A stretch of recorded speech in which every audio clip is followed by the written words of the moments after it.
Assalamualaikum warahmatullahi wabarakatuh.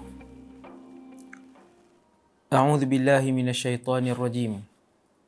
Bismillahirrahmanirrahim. Alhamdulillahi rabbil alamin. Wa afdhalus salati wa atammut taslim ala sayyidina wa habibina Muhammad ibn Abdillahil amin. Wa ala ali kullin wa sahbi kullin ajma'in wa la hawla wa la quwwata illa billahil aliyyil azim. ولا حول ولا قوة إلا بالله العلي العظيم ولا حول ولا قوة إلا بالله العلي العظيم ربي اشرح لي صدري ويسر لي أمري واحلل عقدة من لساني يفقهوا قولي اللهم اهد قلبي وسدد لساني بحق سيدنا محمد صلى الله عليه وسلم رضينا بالله ربا, kami semua redha Allah Tuhan kami.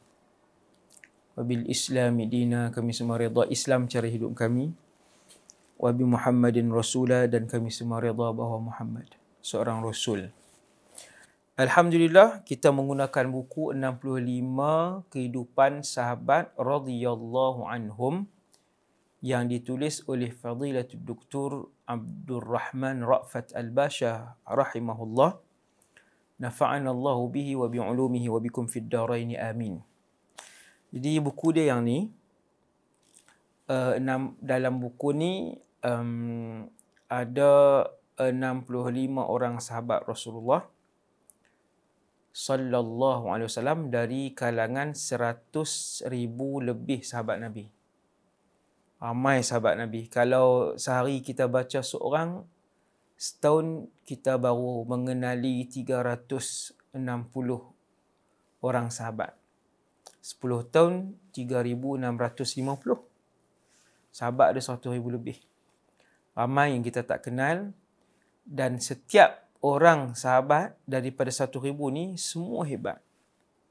Semua hebat. Tuan-tuan dengar cerita sahabat ni, walaupun nama tu seumur hidup kita tak pernah kenal. Majza'ah ibn Thawr as-Sadusi, sahabat yang nama Ziyad ibn Sakan, sahabat yang bernama Safinah Maula Rasulillah. Seumur hidup kita tak pernah dengar nama sahabat, tapi setiap orang sahabat mereka adalah hebat dan mereka pernah dipuji oleh Rasulullah sebagai kurun terbaik ataupun umat Rasulullah yang paling baik adalah daripada kurun 100 yang pertama di kalangan para sahabat. 100 tahun yang pertama di kalangan sahabat radhiyallahu anhum. Malam ni kita tengok sahabat yang ke-18, iaitu Abdullah ibn Ummi Maktum. Sahabat yang nama Abdullah ada berpuluh-puluh sahabat yang nama Abdullah.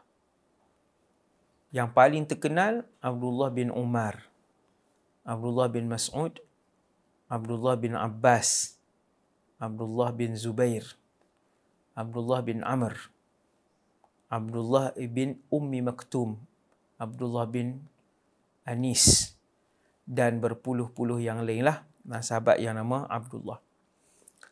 Kalau orang pernah mengaji sirah, kita sebut Abdullah bin Ummi Maktum, oh dia pernah dengar ni, Abdullah bin Ummi Maktum ni pernah dengar.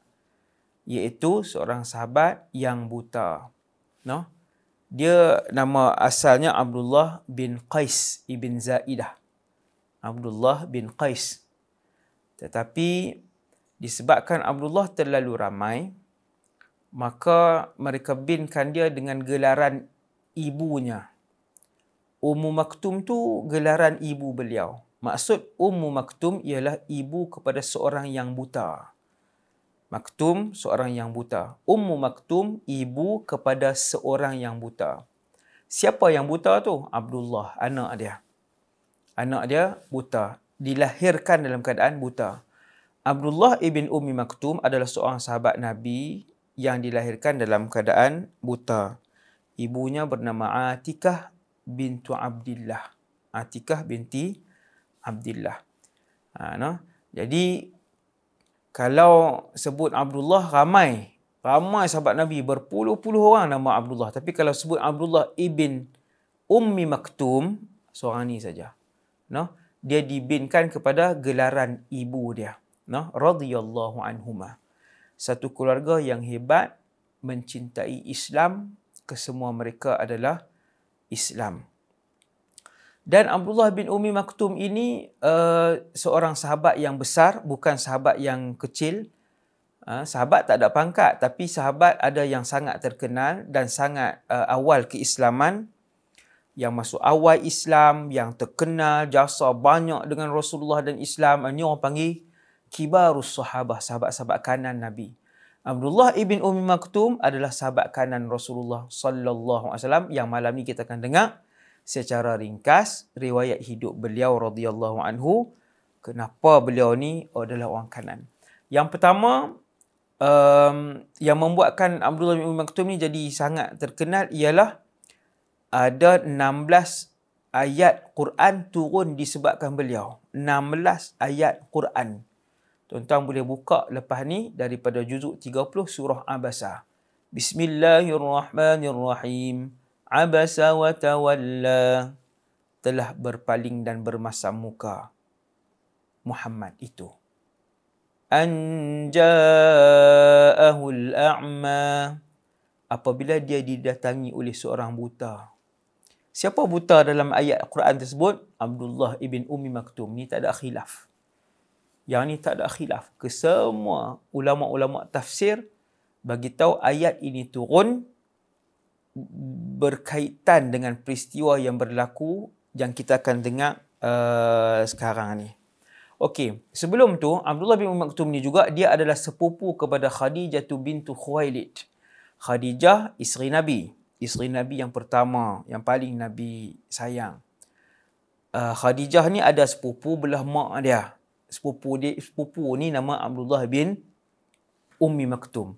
Jadi maksudnya ada juga hubungan darah dengan Rasulullah Abdullah bin Ummi Maktum ni. Dan Abdullah bin Ummi Maktum adalah sahabat muhajirin. Maksudnya daripada Mekah. Dia juga adalah Quraisy daripada Mekah dan masuk Islam awal di kota Mekah. Sebab tu saya sebut tak sah, dia min kibaris sahabah, sebahagian daripada sahabat kanan Rasulullah sallallahu alaihi wasallam. Orang yang awal masuk Islam.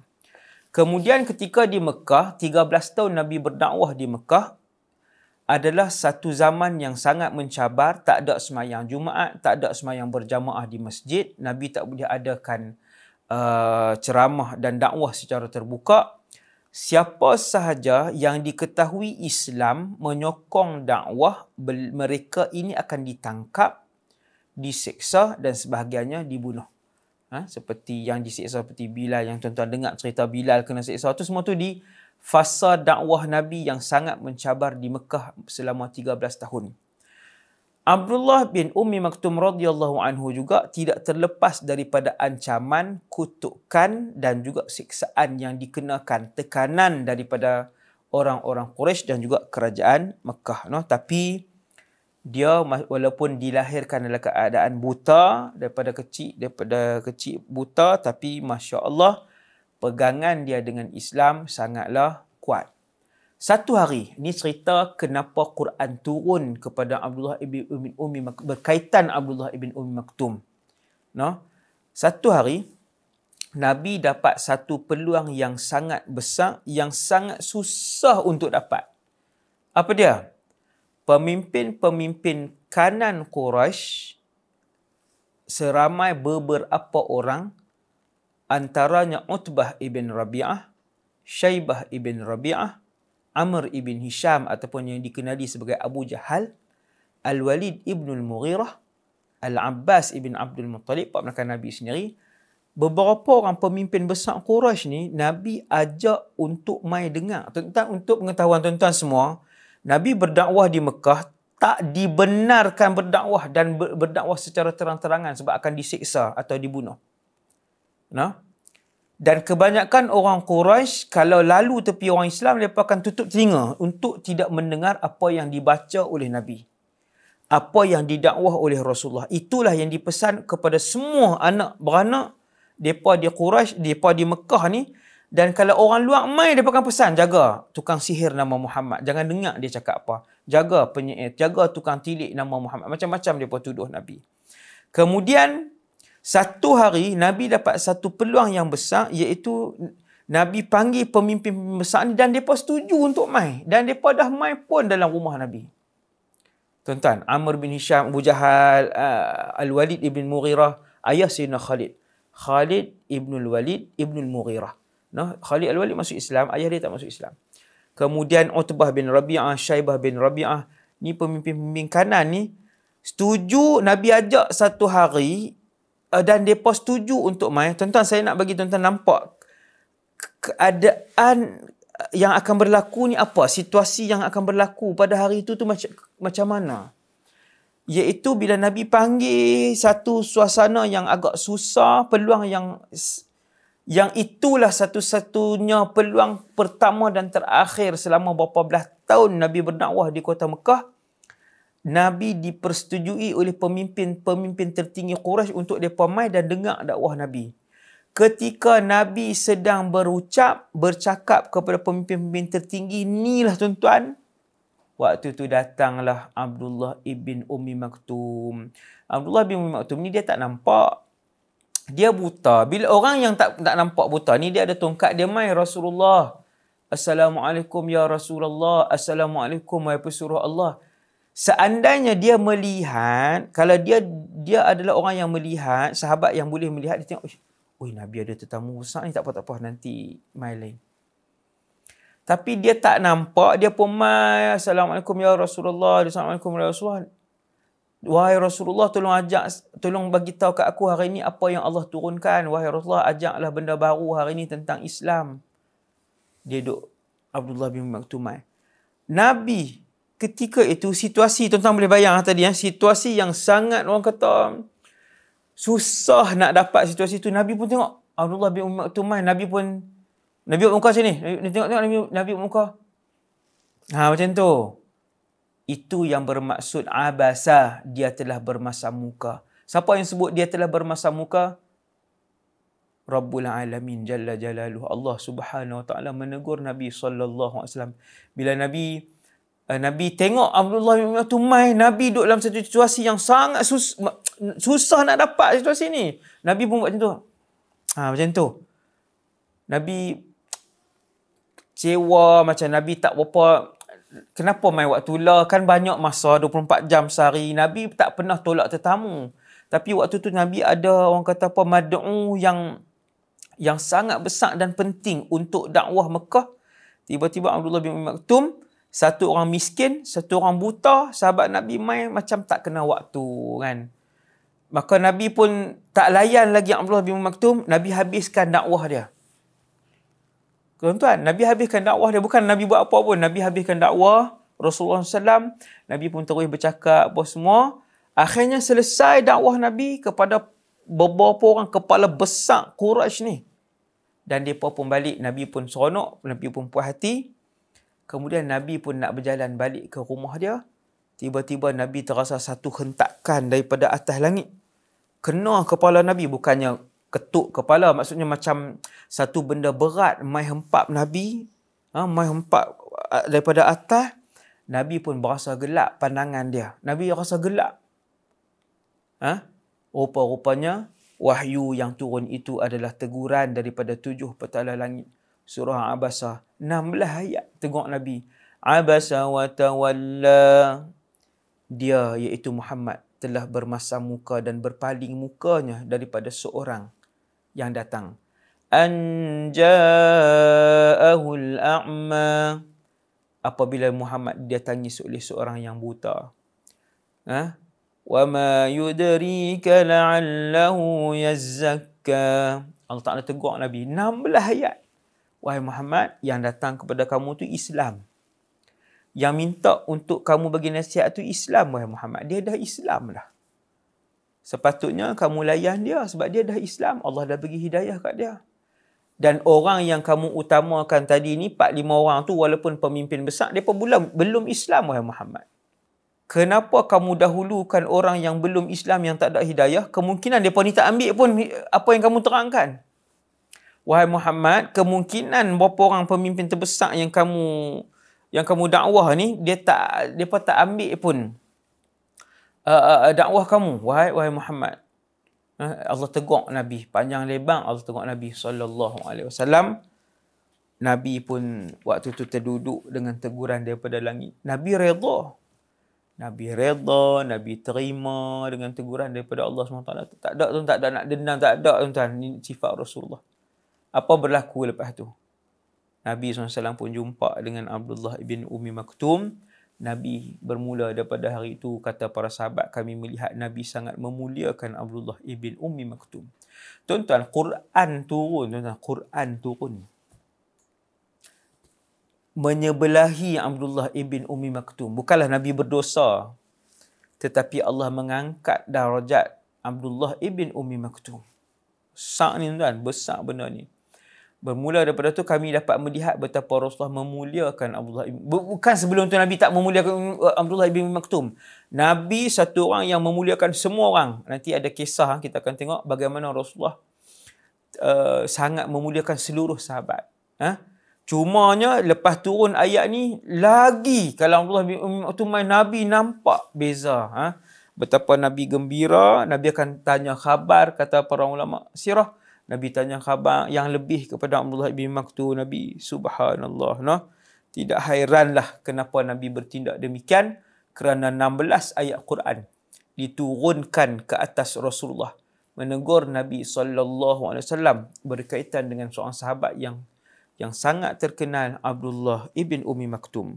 Kemudian berlakulah hijrah Nabi ke Madinah Munawwarah. Allah Ta'ala izinkan sahabat-sahabat untuk hijrah. Sebab bumi Mekah terlalu keras hati penduduk dia. Berapa belas tahun Nabi berdakwah, tak sampai 200 orang yang masuk Islam. 13 tahun. Tak sampai 200 orang yang masuk Islam. Allah izinkan para sahabat untuk berhijrah. Bahkan Allah mewajibkan sahabat-sahabat untuk berhijrah. Dan Abdullah ibn Ummi Maktum antara sahabat yang terawal, antara yang paling awal berhijrah. Tak heran untuk tinggalkan pekerjaan dia di Mekah. Tak heran untuk tinggalkan rumah dia di Mekah. Tak heran untuk tinggalkan kerja gaji dia yang mewah di Mekah. Depa tak heran untuk tinggalkan kereta dan ladang mereka yang banyak. Begitulah susahnya untuk melaksanakan tuntutan hijrah 1400 tahun yang lepas. Tuan-tuan jangan ingat hijrah. Hijrah ni tuan-tuan nak bayang susah ke senang, bayang diri tuan-tuan malam ni. Saya dan kita semua bayang diri kita malam ni. Hijrah maksudnya turun ayat Quran, tinggalkan tempat tinggal kamu. Pergi duduk di tempat lain. Tinggal boleh bawa apa? Bawa apa? Hijrah. Bawa apa yang boleh bawa aja. Siapa yang diketahui berhijrah, ditangkap, diseksa ataupun dibunuh. Nak bawa apa tuan? Kena keluar dalam keadaan yang... Maka maksudnya kalau disebut dalam kitab sirah, beliau antara yang terawal berhijrah, maksudnya sahabat itu sangat hebat. Dia tak heran untuk tinggal keseluruhan dunia dia. Dia tak takut langsung untuk tinggalkan keseluruhan dunia dia. Itu iman sahabat dulu. Iman para sahabat radhiyallahu anhum, yang iman seperti itu sudah pun pupus pada zaman ni, pada malam ni. Iman macam tu. Jadi Abdullah bin Maktum antara yang terawal berhijrah, dan Nabi hantar 2 orang secara spesifik untuk menjadi pendakwah utama Madinah sebelum Nabi berhijrah. Beberapa tahun, 2 tahun sebelum Nabi berhijrah, lebih kurang setahun setengah macam itulah. 2 orang pendakwah ataupun naqib ni namanya, yang pertama Mus'ab bin Umair radhiyallahu anhu, yang kedua Abdullah ibn Ummi Maktum. Bukan calang-calang orang Abdullah ibn Maktum ni. Tuan-tuan, jadi dia ni, 2 orang ni adalah min aqdam nuqaba yang dihantar oleh Rasulullah ke bumi Madinah, antara yang terawal. Sebelum Nabi hijrah setahun 2 tahun, Nabi hantar dulu pendakwah. Alhamdulillah, bila Sayyidina Mus'ab bin Umair dan Abdullah ibn Ummi Maktum sampai di Madinah, mereka dengan rajin dan bersungguh-sungguh pagi, petang, siang dan malam berdakwah dengan penduduk Madinah dengan Islam. Sebelum Nabi hijrah tuan-tuan, sudah lebih kurang 500 orang dah masuk Islam di bumi Madinah. Tuan-tuan tahu jasa siapa? Jasa 2 orang anak murid Nabi, Mus'ab bin Umair, Abdullah ibn Ummi Maktum radhiyallahu anhuma. Buta tuan-tuan, Abdullah ibn Ummi Maktum ni seorang buta tuan-tuan. Bukan buta selepas umur 38, 39 kan, disebabkan penyakit dan sebagainya. buta daripada asal. Masya Allah. Tapi hebat lah. Berdakwah cukup hebat. Ramai masuk Islam di tangan mereka berdua. Kemudian Nabi pun berhijrah. Bila berhijrah apa semua, selepas beberapa bulan, Nabi naikkan masjid. Masjid An-Nabawi tu. Terutama Masjid Quba. Masjid Quba di luar Madinah. Kemudian sampai di Madinah lepas beberapa bulan, Nabi naikkan Masjid An-Nabawi. Tuan-tuan, maklumat ni kita tak tahu. Nabi ada 2 tukang azan. Tukang azan Nabi yang pertama, semua umat Islam tahu, kenal, iaitu Bilal ibn Rabah. Tukang azan kedua Nabi, ramai tak tahu, majoriti umat Islam tak tahu, namanya Abdullah ibn Ummi Maktum. Ni muazzin Rasulullah. Kalau tuan-tuan nak tahu siapa dia tukang azan Rasulullah, ada 2 orang. Bilal ibn Rabah, Abdullah ibn Ummi Maktum. Hebat lah, Abdullah ibn Maktum ni bukan sahabat-sahabat biasa, bukan sahabat yang sangat hebat, luar biasa dia ni, buta tapi Nabi lantik. Kemungkinan suara beliau yang nyaring dan kuat. Maka Nabi melantik Abdullah ibn Ummi Maktum. Kalau subuh, tuan-tuan sekalian, kalau subuh Ramadan, terutamanya subuh Ramadan, 2 kali azan. Azan yang pertama Sayyiduna Bilal, azan yang kedua Abdullah ibn Ummi Maktum. Maka Nabi akan sebut, kalau bulan Ramadan, Nabi kata, kalau kamu dengar Bilal azan, kamu boleh makan lagi. Yang tu baru azan untuk peringatan. Dan kalau kalian dengar Abdullah ibn Ummi Maktum azan, maka sudah masuk waktu subuh. Yang tu sudah masuk waktu subuh. Radhiyallahu anhu. Satu orang sahabat yang buta, tetapi mempunyai banyak kelebihan. Banyak kelebihan. Hebat, tuan-tuan sekalian. Kemudian, bila Nabi keluar, ini yang ketiga, kelebihan besar Abdullah ibn Maktum yang hanya dimiliki oleh beberapa orang sahabat ialah Nabi pernah keluar urusan penting di luar kota Madinah. Nabi keluar dan Nabi melantik pemangku Rasulullah. Tuan-tuan tahu siapa pemangku Nabi? Abdullah ibn Ummi Maktum. Pemangku. Pemangku Nabi. Ada satu peristiwa besar, antaranya ialah pembukaan kota Mekah. Nabi duduk banyak hari di Mekah, berapa belas hari Nabi pergi ke Mekah, pembukaan kota Mekah. Pemangku Rasulullah ketika itu adalah Abdullah ibn Ummi Maktum. Hebatlah, maksudnya bukan sahabat yang sahaja hebat, bukan zuhud sahaja, bukan hebat beribadat sahaja, tetapi juga hebat dalam kepimpinan Abdullah ibn Maktum ni. Tuan-tuan yang dirahmati Allah sekalian, lepas berlaku perang Badar, Allah Ta'ala turun ayat memuji para mujahidin di kalangan sahabat. Allah puji. Abdullah bin Ummi Maktum tak pi perang Badar. Dia dengar ayat ni. Dia kecewa dan dia sedih. Bukan kecewa dengan Allah Ta'ala, dia sedih dengan keadaan diri dia yang buta. Buta nak pergi perang macam mana, tuan? Nak duduk di posisi apa? Buta. Masak pun tak boleh, nak rawat orang pun tak boleh, nak bawa kelengkapan perang pun tak boleh, nak berperang berjalan kaki tak boleh, memanah lagi tak boleh. Bila perang Badar berlaku, umat Islam menang besar. Allah puji mujahidin yang berani pertahankan Islam, pertaruhkan nyawa untuk Islam. Bila Abdullah bin Maktum dengar, dia sedih sangat. Dia kata, ya Rasulullah, aku nak bagi tahu kepada kamu, ya Rasulullah, seandainya aku melihat, nescaya aku takkan i'tizar daripada perang. Aku takkan berundur daripada perang. Mesti aku akan sertai daripada perang. Kemudian turun ayat. Allah Ta'ala Nabi panggil Zaid ibn Thabit. Satu orang sahabat yang muda, orang muda, umur baru 20-an. Panggil Zaid ibn Thabit ni antara penulis wahyu Rasulullah yang paling terkenal.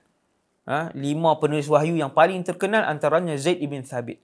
Bila wahyu turun, sahabat akan tengok lain, Rasulullah lain. Nabi pernah naik kenderaan, wahyu turun, unta yang Nabi naik sampai duduk. Dia kadang ada bunyi macam loceng, kadang telinga Nabi berdesing. Bila wahyu nak turun, tuan-tuan, muka Nabi merah. Dia bukan wahyu ni turun, wahyu turun dah, bukan macam tu. Nabi dalam keadaan yang maksudnya berpeluh Rasulullah sallallahu alaihi wasallam. Antaranya. Jadi ada satu ketika ni wahyu turun. Kemudian kata Zaid ibn Thabit, aku tahu ketika itu wahyu turun. Sahabat tahu. Antaranya tubuh Nabi jadi berat. Paha Nabi jadi berat. Kalau Nabi tak tangan atas siapa-siapa jadi berat. Maka Zaid bin Thabit kata, aku tahu wahyu sedang turun. Maka Nabi pun suruh Zaid tulis. Wahai Zaid, tulis surah An-Nisa ayat 95 kalau tuan-tuan nak rujuk cerita ni. Ini cerita yang kedua. Ini adalah cerita kedua kemuliaan dan kehebatan Abdullah ibn Ummi Maktum yang berdoa kepada Allah siang dan malam. Lepas turunnya ayat Allah Ta'ala puji orang-orang yang berjihad fi sabilillah. Abdullah ibn Ummi Mas'ud, dia berdoa, dia kata, ya Allah, aku tak mampu berperang kerana aku ada uzur. Wahai Allah, turunkanlah ayat Quran yang menyebut tentang keuzuran kami, orang yang macam kami. Tuan-tuan, ada beberapa sahabat yang buta. Nanti kita tengok. Ada beberapa sahabat yang buta. Abdullah bin Ummi Maktum kata, wahai Allah, tolonglah turunkan ayat yang menyebut tentang keuzuran kami. Aku jadi malu, wahai Allah. Kata Abdullah bin Maktum dalam doa rintihan dia kepada Allah SWT. Tuan-tuan yang dirahmati Allah, Allah Ta'ala puji, sahut, mustajabkan doa Abdullah ibn Ummi Maktum ni, turun ayat. A'udzubillahi minasyaitanirrajim. La yastawil qa'iduna minal mu'minin. Tidak sama orang-orang yang tidak pergi berperang dengan orang yang berjihad fi sabilillah dengan harta dan juga nyawa mereka. Allah Ta'ala kata tak sama. Orang yang tak pergi berperang dengan mujahidin yang pergi berperang, berjuang, mengorbankan harta dan nyawa mereka, tak sama lah. La yastawi, tak sama. Ketika itulah, waktu Nabi sebut ayat ni, Abdullah ibn Ummi Maktum dengar ayat ni, dia kata, ya Rasulullah, kami yang uzur ni macam mana? Ya Rasulullah, kami yang uzur ni macam mana? Abdullah bin Ummi Maktum dia tak tahan dah. Bila dia sebut ke Nabi, dia kata, ya Rasulullah, kami yang uzur ni macam mana? Turun wahyu yang sama, Allah tambah sikit lagi ayat tu. La yastawil qa'iduna minal mu'minina ghairu ulid darari. Allah Ta'ala tambah ayat, iaitulah kecuali mereka-mereka yang ada keuzuran. Allah Ta'ala Nabi bagi tahu kat Zaid ibn Thabit, ahad kutabil wahyi, salah seorang penulis wahyu, Nabi kata, tambah wahai Zaid di tengah tadi, ghairu ulid darar, melainkan orang-orang yang ada keuzuran. Tak sama orang yang tak berperang dengan orang yang berperang, melainkan orang-orang yang ada keuzuran. Waktu itu betapa seronoknya, berseri-seri muka Abdullah ibn Maktum bila dia dengar Allah memustajabkan permintaan dia. Tuan-tuan bayangkan, Allah memakbulkan doa 2 kali. Berkaitan dengan dia turun dalam Quran 2 kali. Quran ni satu benda yang, tuan-tuan, selama mana syurga ada Quran. Dia tak musnah. Quran ni dia tidak musnah, dia tidak hilang. Jadi sangatlah hebatlah. Sampailah Nabi wafat, Abdullah bin Maktum masih hidup. Kemudian Abu Bakar naik jadi khalifah sampai Abu Bakar wafat. Abdullah bin Maktum pun masih hidup. Dia tak pergi berperang sebab dia diberi keuzuran, sebab dia tak nampak. Sampailah tahun 14 Hijrah, zaman pemerintahan Umar bin Al-Khattab, zaman keemasan Khulafa' Ar-Rashidun. Zaman emas. Iaitu 1 tahun ni 14 Hijrah berlaku peperangan Al-Qadisiyah. Orang Islam lawan dengan kuasa terbesar dunia ketika itu, iaitu Parsi. Nama dia peperangan Al-Qadisiyah. Jadi umat Islam berperang dengan Parsi. Ketika inilah Abdullah ibn Ummi Maktum bagi tahu kat Sayyidina Umar, Khalifah Amirul Mukminin ketika itu, wahai Amirul Mukminin, aku nak berperang, aku nak masuk dalam peperangan kali ini, berikan aku tugas untuk memegang panji. Dalam perang, tuan-tuan, dia ada bendera besar. Umat Islam ada, musuh pun ada. Di bendera besar itu dinamakan panji. Kalau panji itu jatuh dan tak naik, maka itu antara tanda kekalahan pihak lawan. Jadi Abdullah bin Ummi Maktum kata, wahai Amirul Mukminin, berikan aku tugas untuk memegang panji perang umat Islam. Dia yang akan pegang. Subhanallah. Kerana aku buta dan aku tentu tak lari mana. berlaku dan sengitlah macam mana pun perang tu, aku takkan lari wahai Amirul Mukminin kerana aku buta. Masya Allah, itulah peperangan pertama yang terbesar yang disertai oleh Abdullah ibn Ummi Maktum, yang mana dia pegang bendera umat Islam. No? Ratusan para sahabat yang syahid dalam peperangan tersebut, dan akhirnya mereka berjaya mengalahkan kuasa terbesar dunia. Tuan-tuan, mengalahkan kuasa terbesar dunia. Dia macam perang ni macam Malaysia berperang secara solo lawan dengan Amerika Syarikat. Tuan-tuan bayang Malaysia akan jadi apa? No? Tetapi beraninya Sayyidina Umar bin Khattab, walaupun bilangan tentera tak ramai mana, dengan iman para sahabat radhiyallahu anhum, yakin tuan-tuan, dengan iman dan bantuan Allah boleh menang. No? Generasi terawal orang Islam telah membuktikan kepada kita tentang kemenangan tersebut, tentang kekuatan iman dan kekuatan akidah boleh mengundang rahmat dan juga bantuan daripada Allah SWT. Maka perang itu memenangkan umat Islam. Orang Islam mengalahkan tentera terkuat dunia ketika itu, iaitulah Parsi, dan beberapa ratus para sahabat syahid. Di antara sahabat yang syahid dalam peperangan itu adalah Abdullah ibn Ummi Maktum radhiyallahu anhu. Dan ketika jenazah syuhada dikumpulkan, mereka jumpa Abdullah ibn Ummi Maktum dalam keadaan erat memeluk panji yang diberikan kepada beliau. Dia duduk peluk dalam keadaan yang erat panji tersebut, dan dalam keadaan dia berlumuran darah, seluruh tubuh dia berlumuran darah. Jadi malulah kita orang yang boleh melihat tapi tak ada jasa kepada Islam dan Rasulullah dan Allah SWT. No? Jadi kita yang melihat ni kena ada pengorbanan kita kepada Islam, kena ada pengorbanan kita kepada Islam. Walaupun tak banyak, sikit yang ikhlas dipandang insya-Allah oleh Allah SWT. Sebuah kisah Abdullah ibn Ummi Maktum, sahabat hebat ni, memberikan semangat untuk kita berjuang kepada agama Islam, bela Islam, tambah ilmu, tambah ibadah, iman kita, sehingga kita bertemu dengan Allah SWT insya-Allah. Sallallahu ala sayyidina Muhammad wa ala alihi wasallam. Subhanakallahumma wa bihamdika asyhadu an la ilaha illa anta astaghfiruka wa atubu ilaik. Assalamualaikum warahmatullahi wabarakatuh.